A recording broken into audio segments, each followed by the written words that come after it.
Hey basketball players, basketball coaches, and fans. Today I'm going to talk to you about the future of the NBA and a possible future dynasty. Now, what are we starting to see in the NBA?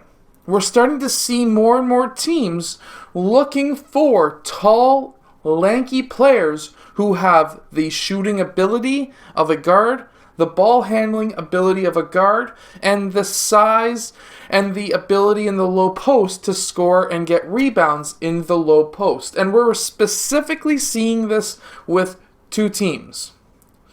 The first team is the Denver Nuggets. We're seeing this with them using a full 7-foot lineup.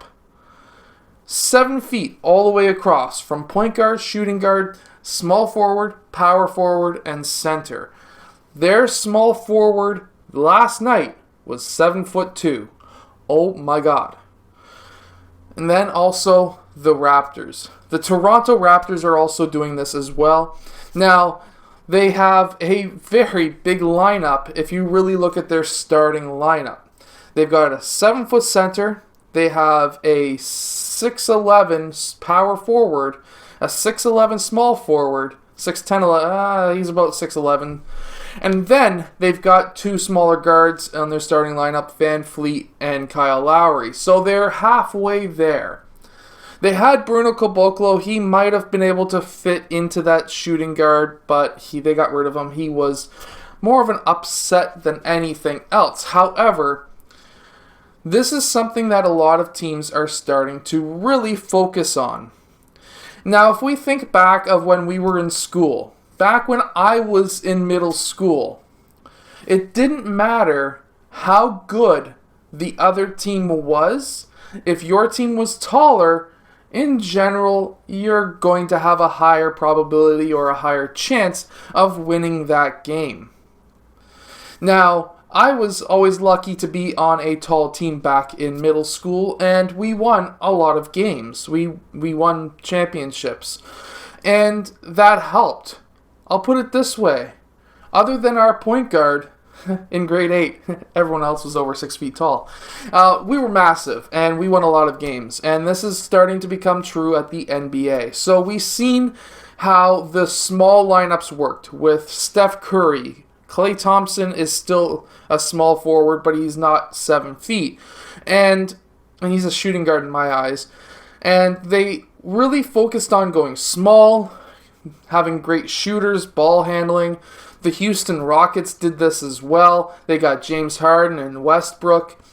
And now we're starting to see big, athletic centers who can become guards.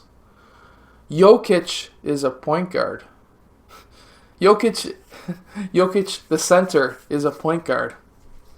And this is huge.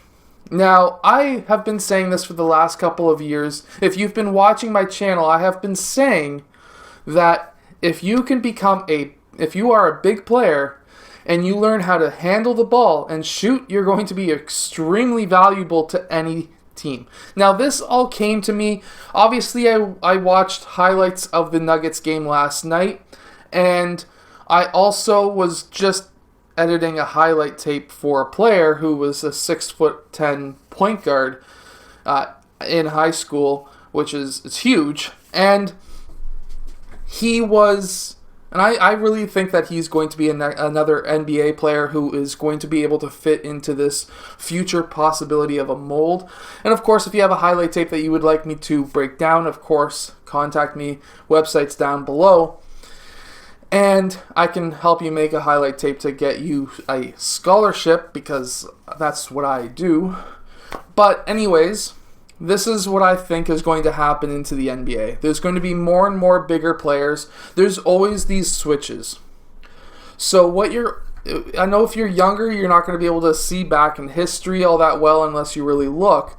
But if you're a little bit older like myself, like I'm 30, people who are 30, 40, 50, they've seen a couple of generations in the NBA, and they've seen the big switches when it comes to dynasties.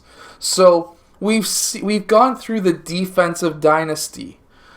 Back when I was younger, it was the Detroit dynasty. Everyone tried to become a defensive king, because they wanted to be just like Detroit, because the whole mindset was, if you can't score, we win.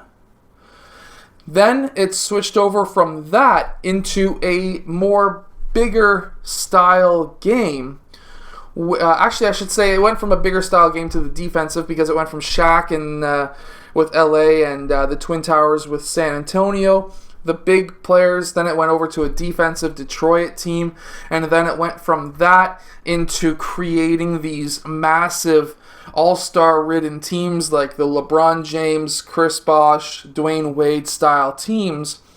And then it went from there into a smaller lineup, lots of threes, get those three numbers up, try to get as many threes as possible, because if you hit a high percentage of threes, you're going to have just a higher scoring game, which is going to allow you to win, so just all-out offense. And now it's going to be switching from that all-out three-point offense into more of a big player style, high skill level team. And of course, the Raptors have almost broken that cusp. They've almost gotten to the point where they've gotten some big players like Boucher, who are going to be fitting more into that main lineup. And then there's now the Denver Nuggets, who have a full 7-foot lineup, which is insane. So, of course, Denver's not going to be running a full 7-foot lineup the rest of the season. They've got Murray, and they've paid him an ungodly amount of money. Good for him, though. He's Canadian, and I will always root for Canadian basketball players. Again, I hope that this video is giving you some insight on what's happening in the future of the NBA. And, of course, go check out my website down below where I can edit your highlight tapes.